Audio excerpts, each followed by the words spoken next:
and welcome to Bald and Bloviating. I'm your host, Mookie Spitz. I'm also the author of Jonnie Fazoolie and the Transfinite Reality Engine. This is part 2 of my annotation of my novel. If you want to hear it direct. This podcast, like the first installment, is for anyone reading the book and who might be confused, disoriented, wondering, WTF.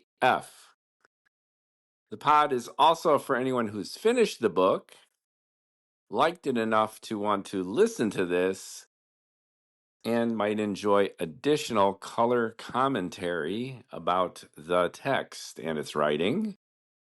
Spoiler alert. If you haven't read the book, then this is going to give away, obviously, key plot elements. I'm going to be diving into each episode, of which there are 6, as I mentioned in part 1. This is the second installment where I zoom in on episode 1, or Birth, that introduces some of the key characters, sets up my style of narration, and gets the lover's guide to the Infiniverse going. So without further ado, let's turn some pages. Again, this is episode 1, which I call The Birth. Episode 2 is The Bet. 3 is Band. 4 is Brand. 5 is Boilerplate. And 6 is Blowout. I love alliteration. It's a little bit of a hat tip to Lewis Carroll's Hunting of the Snark. I don't even think it was necessarily conscious. As I mentioned in part 1 of the annotation, this book grew and grew the more I dug into it and got into it. And the original story of Jonnie Fazoolie and his Transfinite Reality Engine involved him actually building the thing and it working. And this book was technically supposed to end with Jonnie jumping to the next universe or another universe and fulfilling the premise of the Bet, episode 2, which is getting a date with the hot German dominatrix scientist. That got pushed to book 2 now in the series. We do not even get there, but thrills and spills ensue. I loved fleshing out the ideas to the point where I excitedly let myself get carried away. And if nothing else, the series has been extended an extra book, and it'll probably be extended several books, as is my want to just go nuts with this kind of fun. So let's dive into episode 1, The Birth, with some detail. And I do open with the share quote: "Until you're ready to look foolish, you'll never have the possibility of being great." This applies to the highest of the high, namely Alice, and the lowest of the low, namely her love interest, none other than Jonnie Fazoolie Junior. They both look foolish. Alice, because of her omniscience and omnipresence, obsessing over this loser. And then the loser, who's bumbling around like Mr. Magoo, completely unaware of Alice, even when Alice manifests herself so vividly in his conscious and unconscious mind. But that's the whole damn point. So in the first section, Alice Unchained, we get to meet her. We meet her poetically. I'm holding back here. Deliberately ambiguous. As I mentioned in part 1, if you're privy to some of the nomenclature and my references, you will pick up that Alice is a Boltzmann brain. Alice is a construct of thermodynamics, the science of heat and statistics, heat transfer, chaos, order from chaos, and cosmology. So, in a nutshell, as I mentioned prior, back in 1997, our universe was found to be, or measured to be, not only expanding, which we knew about since the 1920s, but it's accelerating in its expansion. So if you assume that this continues indefinitely without a major state change, slowing down to the point of the cosmological constant, as they say, going from positive to zero, then it flattens out. Then the expansion is at a steady state, to negative, where the expansion goes in the reverse direction. So some philosophers, some cosmologists, including Roger Penrose there for a while, saw this as the oscillating Big Bang. You had the creation of the universe, the acceleration, moving outward. Allegedly, the energy dissipates or slows. We don't know. None of this is really verified. It's all speculative. Then the universe kind of tires out, if you will. And then what's called the dark energy flips in its vector. And then the universe collapses in on itself all over again. And the beauty of this is like Vishnu's flower. It keeps expanding and contracting forever.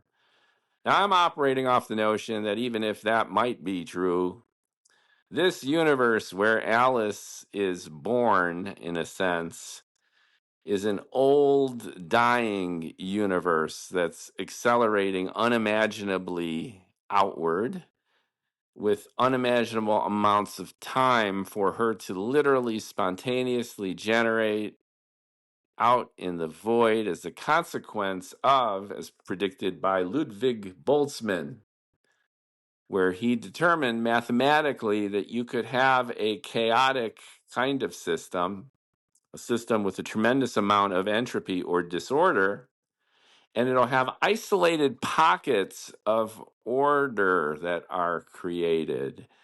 I believe the mathematician, scientist Poincaré also described this phenomena.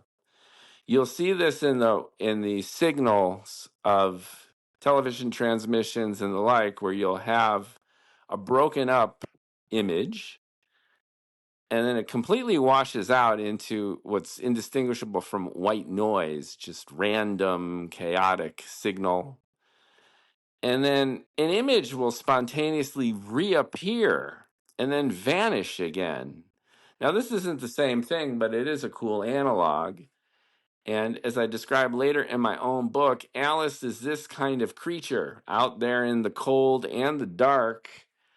She has come into being. I talk about the difference between spontaneous generation and evolution later in the book, too. But suffice to say at this point that Alice came into being spontaneously out in a dead and cold and vast, empty universe. And then these milestones that she records, in a sense, or announces, are like the breadcrumbs, as I say, of her evolution. So the first is I'm alive. She realizes that she's a thing. She's different from the universe. The universe is different from her. She's a sentient, self-aware being. Then she realizes that she's all there is. Then she gets scared because she's by herself. Then she fills her imagination with all sorts of goodies and then declares herself a goddess because it is her own realm. But then she realizes how empty it is and how her own visions and creativity can only take her so far. She kind of checks out. Then she stumbles onto what I call the garden. And the garden is a way, as we'll see in the series, that folks can actually jump universes. The multidimensional fleets who visit the spider character's jar simulator arrive at the location by traversing the garden. And we'll see later on that our heroes use the garden as its own natural transfinite reality engine to get around from here to there. But what's going on here is Alice is alive and hanging out there in the void for so long, unimaginable eons of time will be considered epochs, epoch, I love that word, that she, in a sense, stumbles onto the garden. She figures it out. It becomes manifest. She's able to explore all the places throughout reality as kind of a projected self. And then she becomes curious, checking things out. Then she's confused because she's interacting with other sentient creatures and seeing all these worlds, and she's basically an atrophied little girl in this sense. She's an atrophied creature who's had no interaction with any other sentient being aside from those she's created in her own mind. And then she gets pissed off. The analog here with Lewis Carroll's Alice from Adventures in Wonderland is striking. Alice, my Alice, has gone down the rabbit hole of the Infiniverse thanks to her access to the garden. And like Alice, she stumbled across these amazing creatures who fascinate her, and she wants to engage, and she wants to visit and hang out in their cool worlds, but she is rejected. She's rejected because she's so damn powerful and doesn't even appreciate it, and she's rejected because she's awkward. Other beings don't want this strange Boltzmann brain in their face. And then she's pissed off. She starts brooding, and then she plots her revenge. She decides that if she can't have it all and they won't let her play, then she is going to figure out how to get rid of it. And a great way to do that is after many, many more eons and epochs of time, lo and behold, she stumbles across what I'm calling the emergence equations. And as I mentioned in part one, I'm operating off Max Tegmark's vision of a level 4 multiverse. The reality as we know it is as close to a mathematical and logical construct as we can imagine. It's not math and it's not logic per se, but these are the best tools that we know and understand for even getting close to what the backbone of reality itself is. Alice stumbles onto the equation. So if reality is, in a sense, mathematical, then if you have the operators that can tweak reality itself, then you are truly that goddess that she considers herself to be. So we couple her anger and frustration by traveling the Infiniverse through the garden with now her vast dominion over reality itself, thanks to acquiring these emergence equations. And then she's had it. She's like, everyone's being mean to me. She's childish, inexperienced emotionally, even if she's trillions upon trillions of years old. And then she decides to just take it all out. She's going to destroy it. If she can't enjoy it, she's been out there for unbelievable amounts of time and unbelievable vastness of space, so lonely, so cold, so isolated that all these sentient creatures throughout reality itself, well, they could bite it. And then, lo and behold, in her anger, she stumbles upon this creature whom I'm calling an uncouth Prometheus, wise fool, who's been able to steal the power of the gods. And she likes this guy. Of everyone that she can choose, as I mentioned in the first lines of the book, She can have anyone and anything she wants thanks to her dominion. But she chooses this moron because he's so aloof and out of mind and out of sight. And she has a new mission, which is to convince this guy to pay attention to her and for this guy to be enthralled by her. And it's got to come from him. She can have anything she wants. She can snap her fingers. She can have any one of an infinite number of variations of this guy. Presumably, they're all morons. But she wants this guy, that one guy. That's the whole damn point. Within the Infiniverse, everything is multiplied infinite number of times with infinite variety, and she has chosen this infinitely stupid mofo, that one, that single guy in that one universe. Alice has decided. At least that's what we sense at this point. And then what she does is she understands this moron sensibility and sensitivities, and she chooses an avatar. She could choose to represent herself in any which way she wants. She could be a 37-dimensional polyhedra. She could be some liquid creature floating in a tank of methane. She could choose whatever she wants. And she has chosen the Tenniel illustration of Alice in Wonderland, and then she embodies that as her avatar, thinking that that's got the best shot at getting this guy's attention. Now, this introduces, of course, a lot of Lolita-style awkwardness, which is just icing on the cake of this romantic shit show. And it opens up endless possibilities for me as the writer to dance around all of this stuff. Anyway, that's the setup. Alice Void, as I'm calling her, is obsessed with Jonnie Fazoolie, the most powerful creature, is obsessed with the biggest moron. And as I mentioned, I believe in part one of this annotation, I just think that that's a wonderful, wonderful setup.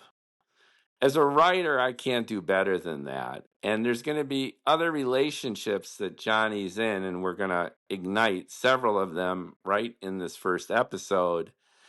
And they're all basically a fight, an ongoing fight between complementary opposites, between male and female, between male and in between and everyone else. And I play with gender conflicts and generational conflicts. And I look at it through the lens of today's twisted, mostly American society.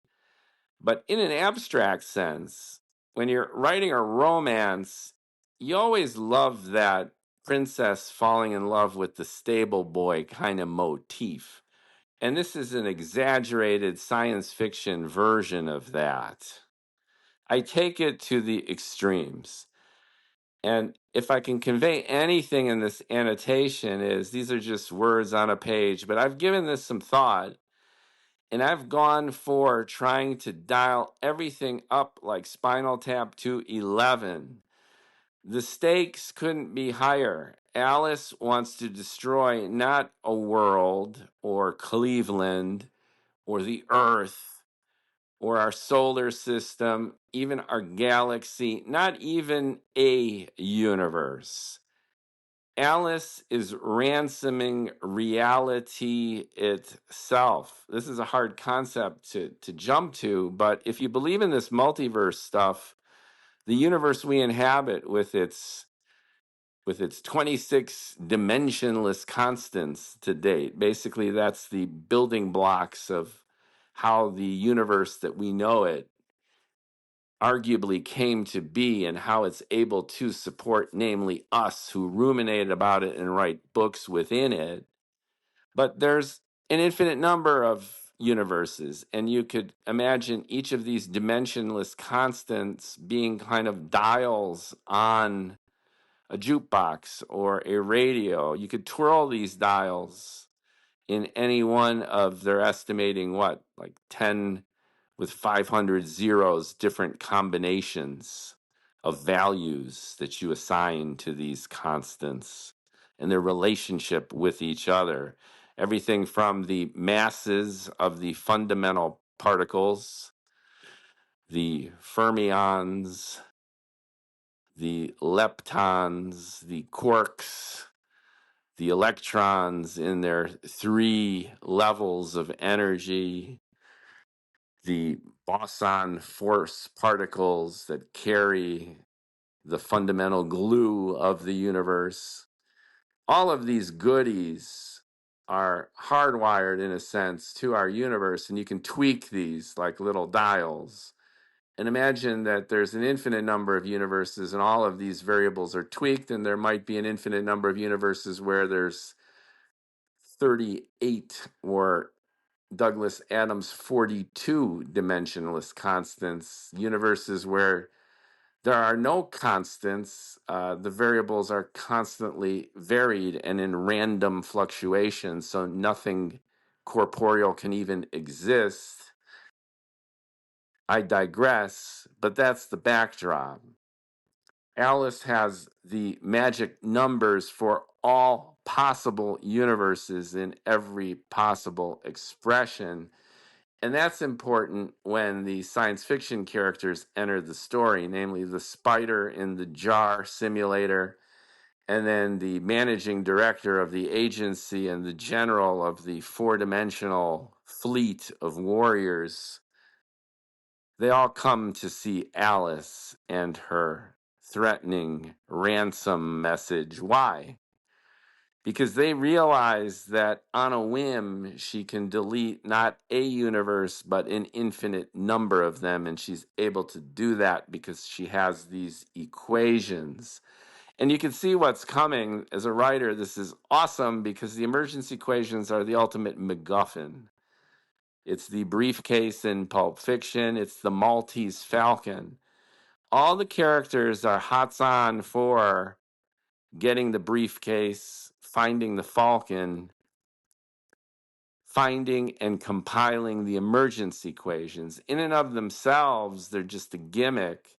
But now I have the ultimate golden goose. If you've got the emergence equations, you control all of reality. You are God. Alice has found them and compiled them and knows how to use them. And she uses them, perversely enough, to get this moron Jonnie Fazoolie. That's the premise that I've set up. And again, it's reality itself is at stake, and the most powerful creature known is hots on for the lowliest, dumbest one. Now, how does she announce her desire and get the plot of this transfinite engine cranked? Well, she broadcasts a signal out there. And by out there, I mean across all of reality. Imagine a 8,000 dimensional whatever the hell. The signal goes out there too. But in the form that we can understand it, it's that mesmerizing melody akin to a child's lullaby, pitch shifted with deep delay and quivering tremolo. In the first reading, I said tremolo, and a friend of mine, Alex, said, no, bro, it's tremolo. So quivering tremolo, I'm learning. Some of these words I only read and never say out loud, or if I've heard them, I haven't paid attention. Quivering tremolo, reverberating throughout the Infiniverse, an eerie siren song awaiting a defiant reply. The defiant reply is from Jonnie Fazoolie Junior. So I anchor the bad guy directly with the anti-hero protagonist from the very beginning. And obviously you don't know all these things. This is the mega spoiler alert. You won't find out all these details really until book 3. But if you pay attention and you see what's going on, all of this becomes evident from the text. If not evident, then again, you could sleuth it. And that's what this annotation is about. It's kind of like when you find out who the double agent or informant is in Tarantino's Reservoir Dogs. It's Mr. Orange, Tim Roth, that wonderful actor. And the movie is tense when you don't know who it is. And then when you actually find out who it is, the movie's even more tense because you know this guy is entering the Viper's Den. And then what you saw before is turned on its head because he gets shot. He actually shoots somebody. And then you realize he's the cop, and you're like, wow. So if I'm blowing my load here with a lot of the goodies from the series, then consider it a treat because you can see how it evolves if you wouldn't otherwise. And I'm assuming that this podcast won't be downloaded 60 million times like Joe Rogan or Mark Maron. So I'm having fun here, and I hope you are too. Anyway, that's Alice. She sends out this signal, and this signal goes out there, and it does all sorts of stuff out there. But what I focus on in the out there where it does some of the stuff is the stuff that it does to the spider's jar, which will open episode 3. So we're not there yet. We're just in 1. But the point of this message, this quantum signal that simultaneously is broadcast throughout all reality, is really to summon Jonnie, at least through the lens of this narrative, which is, again, ironic and paradoxical.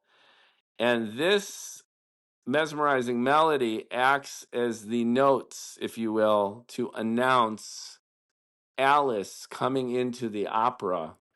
Whenever Alice enters the stage in this series, this will be the entrance theme for her. And it's a nice one because it's simultaneously the quantum signal, her signature, and the essential theme of the book, which is sending the siren song, awaiting that defiant reply. It's the ultimate unrequited, foolish love song. So she sends it out there, and then I give hints that she's going to delight in riddles and puzzles and illusions, offering a special prize to those who can figure it out.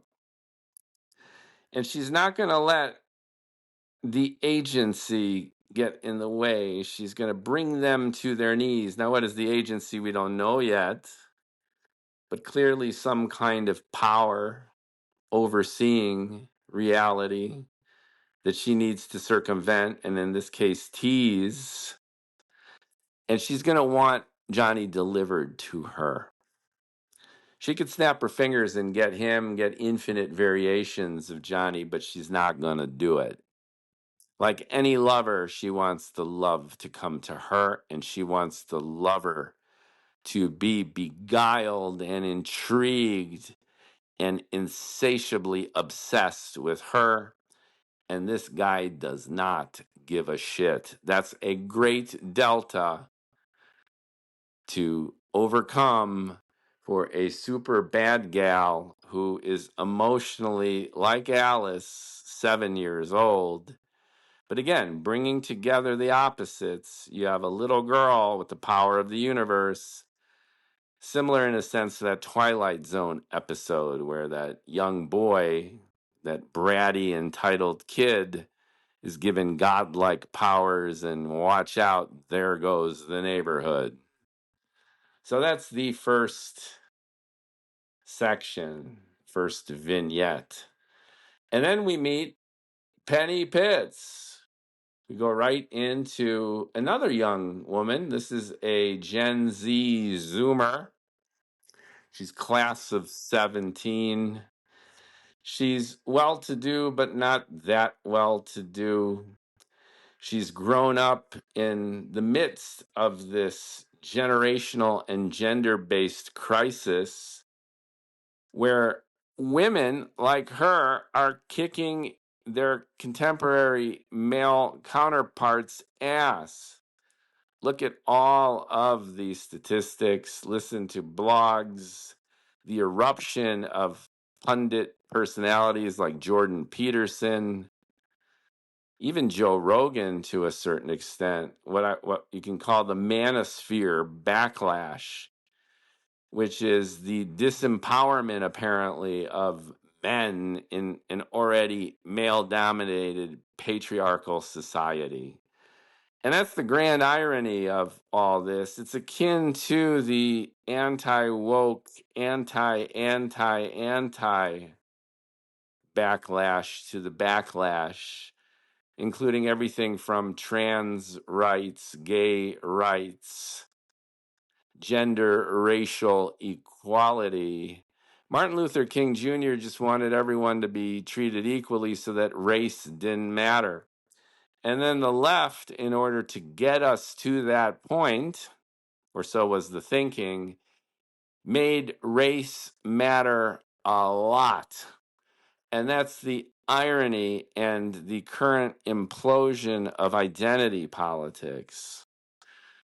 An obsession by ostensibly underserved minorities, an obsession with their minority characteristics. So you make a public service announcement that you are Black or trans or female or handicapped or whatever, and that ostensibly is designed to counteract systemic bias, abuse, racism, homophobia.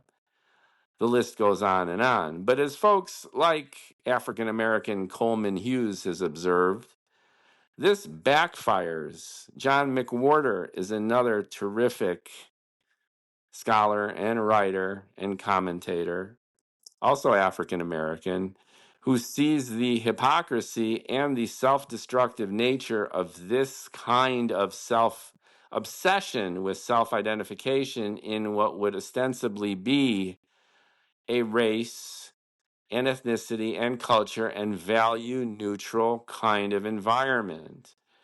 So in this sense, the therapy has killed the patient, at least from many points of view.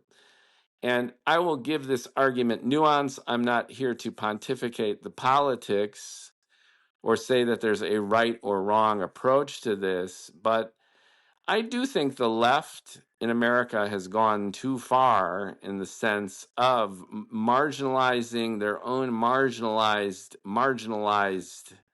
minorities with this kind of overemphasis on differences rather than similarities. And the reason I bring all this up is this gives context to Penny and her world. She's of Jewish background. She's not practicing. Her parents are the parents of off the boat European Jews. They've done well for themselves. We get to meet Penny's older sisters, the doctor, the lawyer, and Penny, who suffers from or was also empowered by the youngest child syndrome. So when I'm thinking of characters, I put them within the context of how they were born, how they see the world, and I think that that's vitally important, especially for a significant character. So Penny, to summarize, is very white, very culturally Jewish. So her grandparents were a stranger in a strange land. She is the granddaughter of emigres, and she is the youngest child in a very go-get-some type A family, which has created scarcity amid her abundance. She was never wanting for anything. She ended up at an Ivy League school at Brown. She majored in poli-sci and econ. You'd figure that's, balancing the conceptual with the practical. And she had a mission, like so many inspired young people, hopeful young people do, that to create a better world.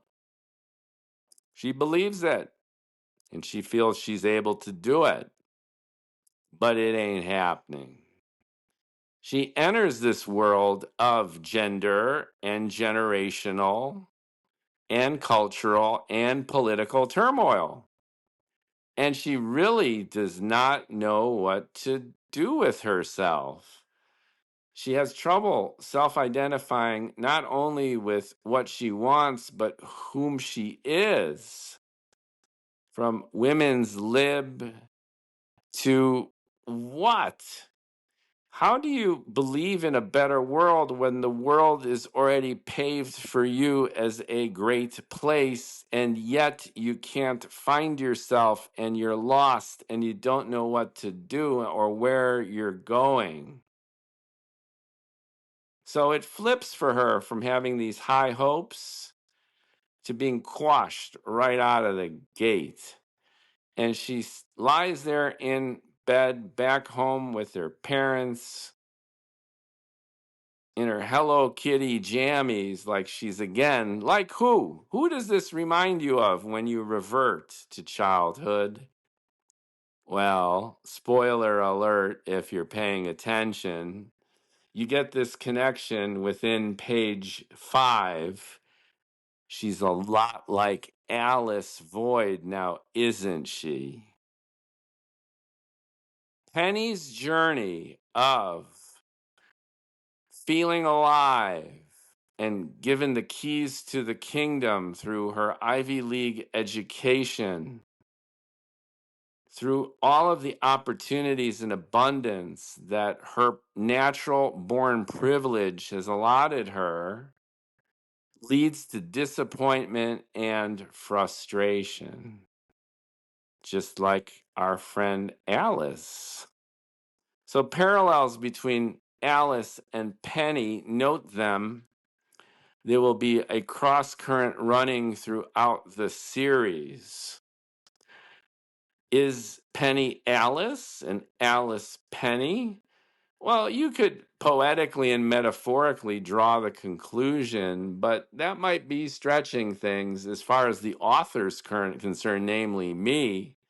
Penny is her own character. She is a Homo sapiens born in 2017, and Alice is a Boltzmann brain, literally quadrillions of light years in the void.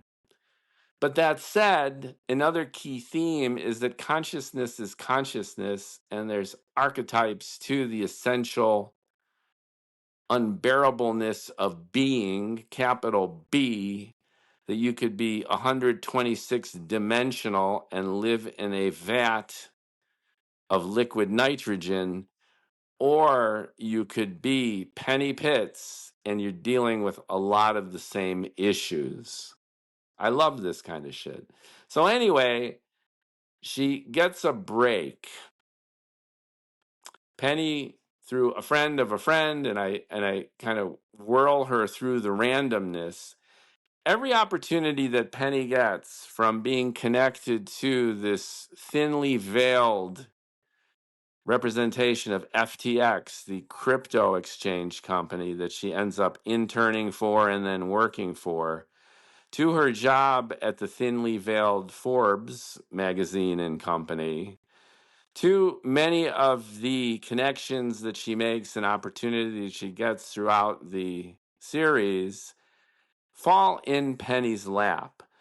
So she is a go-getter, but she's also entitled, and she does not hesitate to take advantage of her privileged status to get what she wants. She is greedy. She does want to be rich. She wants a successful husband. She is a feminist, but traditional. She's an intellectual, but she's pretty everyday. She is all of these mixed emotions and trends, just like we all are, and just as the Zoomer female seems to be, at least through my eyes. And that's part of their charm.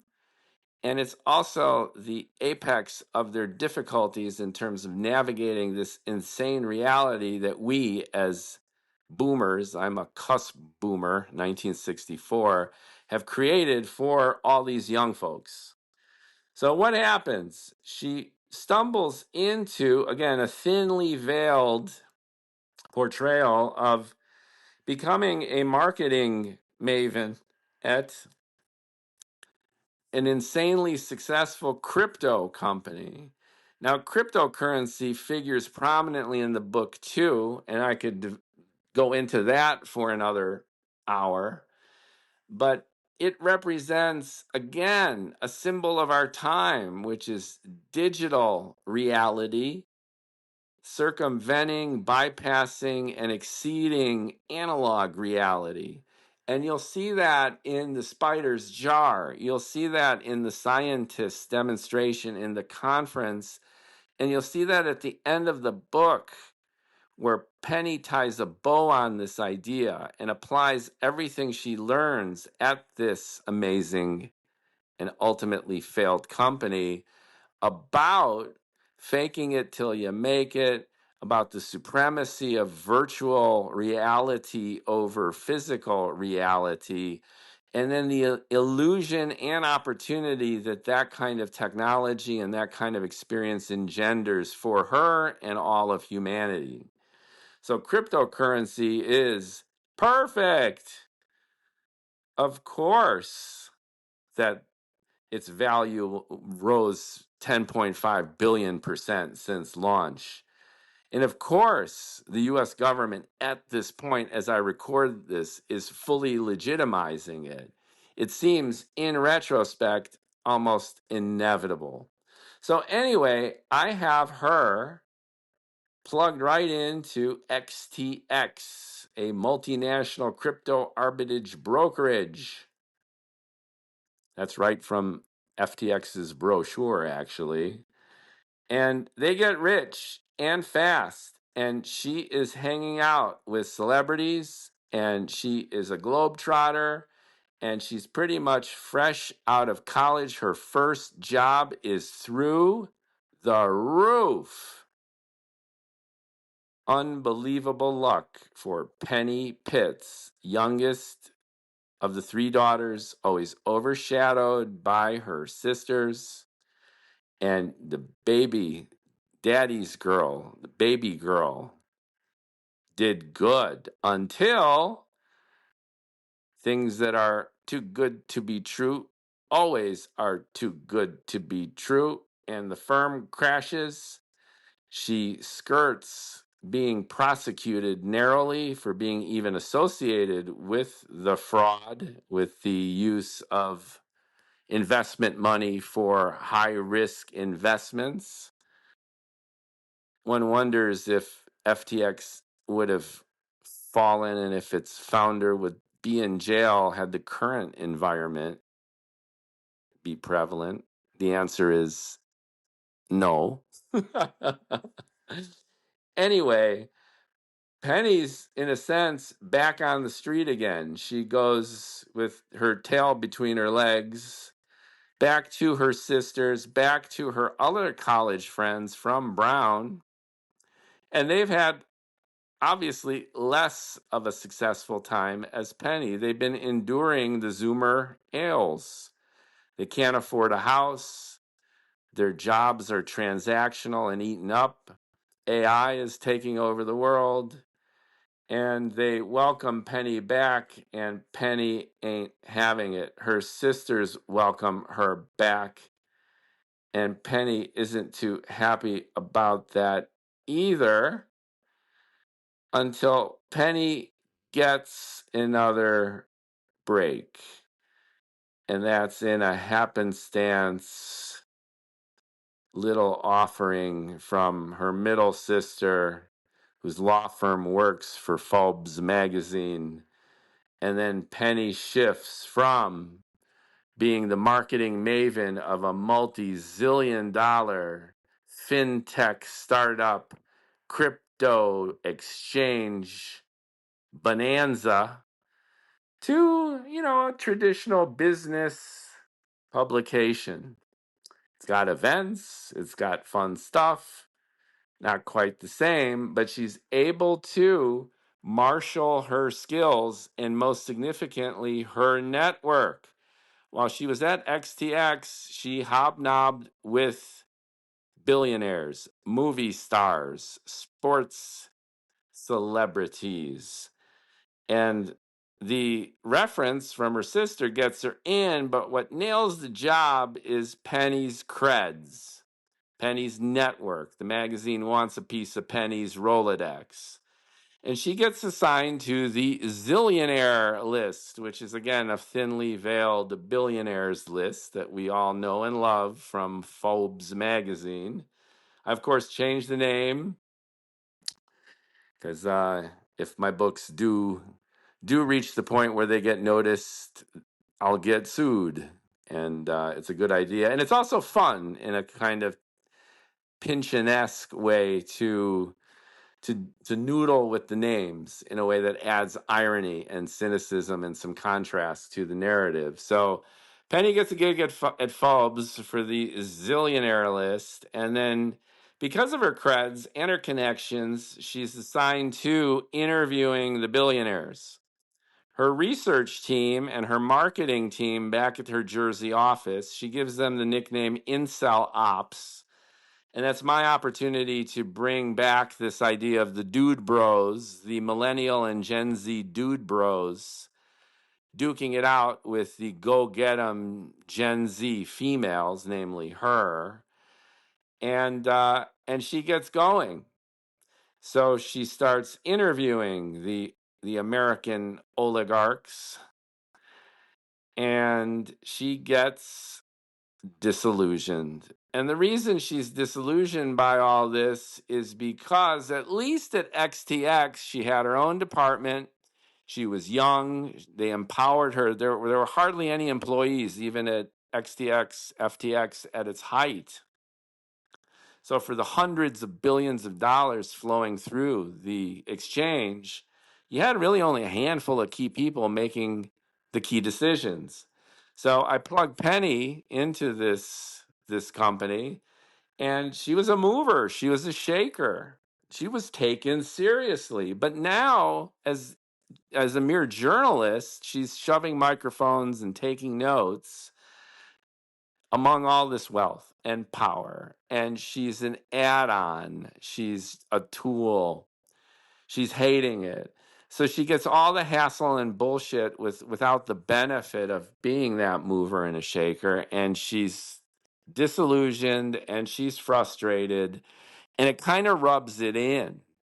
And she sees the worst of everybody, because those who do want to pay attention to her just do it to get good press. And she's invited to the fancy parties and mansions and limo rides, but really just as an add-on. And she's really, really not liking this at all. And then something happens. She's headed back to her Upper East Side digs in New York City, riding the subway. And if you've lived in New York, the subway is like a circus. You've got hustlers doing shell games still and card players. You could run into David Blaine. Everyone takes the subway. My kid has a selfie, no kidding, with David Blaine, who was doing card tricks on the New York subway train as he was going to school one morning. The New York subway is the great equalizer. Everyone rides the subway because, frankly, it's faster to take the train than to be awash in traffic. The only thing faster is probably a helicopter, and then you need 2 landing pads on buildings. So Michael Bloomberg used to take the train. There's a picture of Roger Waters from Pink Floyd chilling on the subway. Sergey Brin used to take the train to Google over on 10th Avenue. on the west side, the lower west side of New York. So the train is a great equalizer. Trippy things happen on the train. John von Neumann, the father of the computer and the atomic bomb, the Hungarian genius. My mother had the same math teacher as John von Neumann in Hungary. The math teacher said that Johnny was a very clever boy, very, very believable. Anyway, John von Neumann used to love to think and ruminate. And Penny thinks and ruminates on the train, and lo and behold, there's a song that plays on the radio of some acrobats, amateur acrobats. You see this all the time on New York trains too. They use the rails to spin and gesticulate, and they do sometimes dangerous and always annoying stunts. So you give them $1 or $2. And on the radio is Andy Moore and Orchidea's EDM classic Year Zero. Now, this is an EDM song that I listened to a lot writing this book. And the reason it's cool is I like electronic dance music and techno. I think ADHD people like that kind of stuff because it's, as one friend called it, spreadsheet music. You could program it into a machine. It's got an order to it and a relentless rhythm. And it oscillates. It methodically and relentlessly builds up tension, then releases it. Builds up tension, then releases it. And it's trippy and kind of spacey and cool. And the song Year Zero, it's got endless remixes. I explicitly call out one of my favorite remixes, which is kind of a heavy rock 4/4 beat, but it's got a hip hoppy feel to it. And the reason I love this song is it has this modulated female voice that sounds, you guessed it, to me like a mesmerizing melody akin to a child's lullaby, pitch shifted with deep delay and quivering tremolo, reverberating throughout the moving subway car that Penny hears, an eerie siren song awaiting a defiant reply. She hears this song that I listened to a lot writing this book. And if they make a Netflix miniseries or a movie of this thing, I would hope that they listen to something I recommend, because you know how that goes. Like, please have that be Alice's signature song in some of its variations. Anyway, that song, through that song comes Alice. And Alice, this is the first time in the book, in the series, where Alice, this transcendent being, interacts with the mere mortals of this universe. She becomes, in a sense, manifest. And you don't see her avatar, but you don't have to. She tweaks Penny's imagination. And Penny, with that tweaking, that little nudge, that creative encouragement, that spark, translated and transmitted through that song, which is like Alice's quantum broadcast, which we see again and again.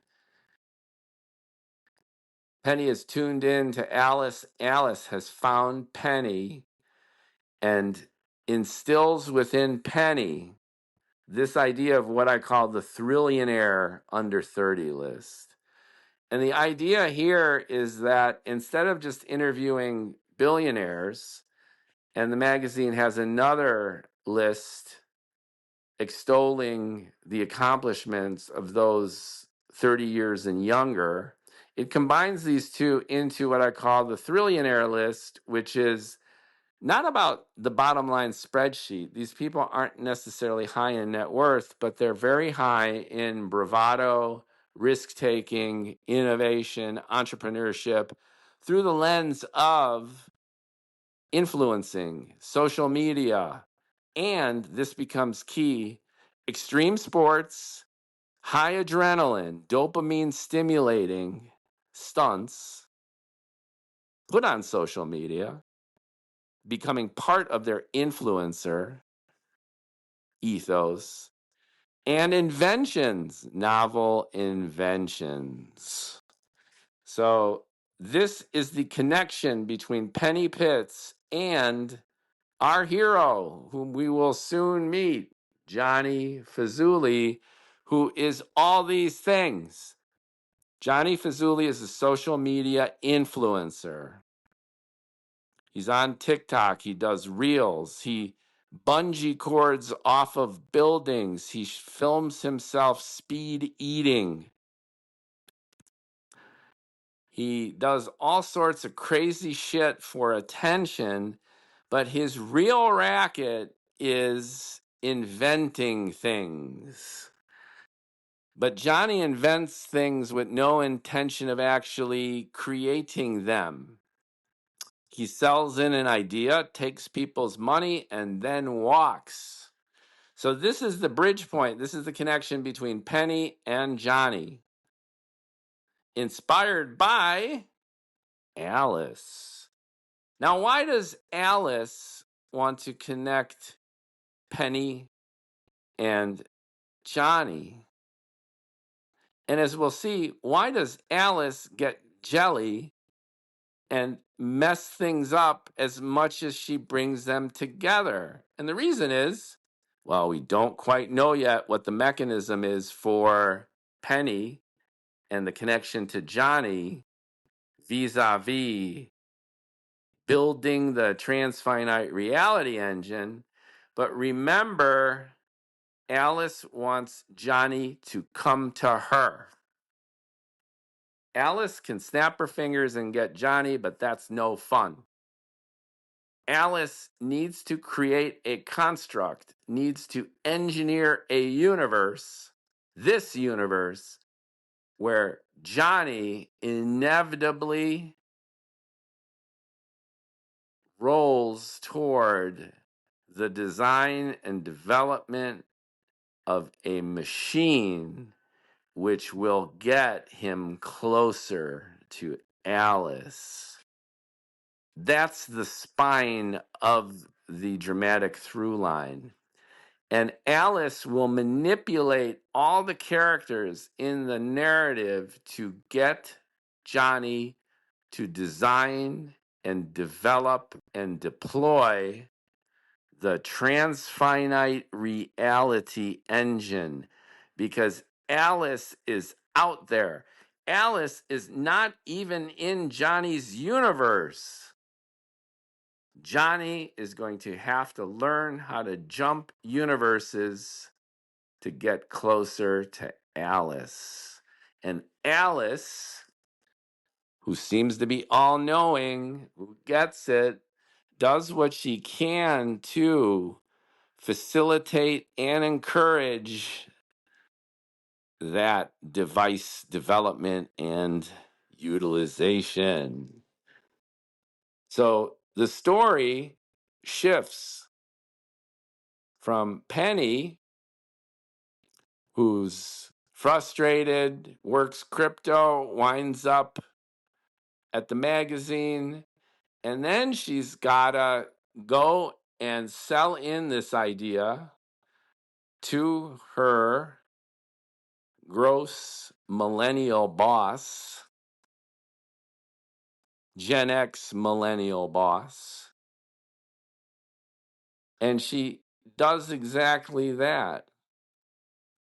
She sells in this idea for a new Forbes list, and with it, an event to showcase the winners, and to do this in a way that propels her trajectory smack dab into the life and pathetic times of Jonnie Fazoolie Junior. And that's what happens in the rest of this section. Penny thinks up the idea, sells it in to her boss and editor, and then she's off to the races. So instead of interviewing billionaires, she's interviewing these social media freakos and fringe inventors and extreme sports enthusiasts. And then she gets sick of them too. And she's over it. but she's in Chicago. And she's just going to give it one more whirl. And that is paying a knock visit to the swank penthouse apartment of this Jonnie guy. So if you're tracking, we're pretty much at page 24 of the print book. We're at the section called Doom Scroll Roll Call. And we're about an hour in, and I'm going to give myself and you a break for now. And we will revisit this in part 3 of what I've started to call Inside the Infiniverse, my annotated run through of the novel for your amusement, I hope, and definitely mine. So stay tuned. I'm going to hit this up, and then maybe I could catch up to my reading. My intent with this one was to go through all of episode 1, the birth, but I have a tendency of just going on and on, don't I? So we will take this up soon. Stay tuned. Put a bookmark in.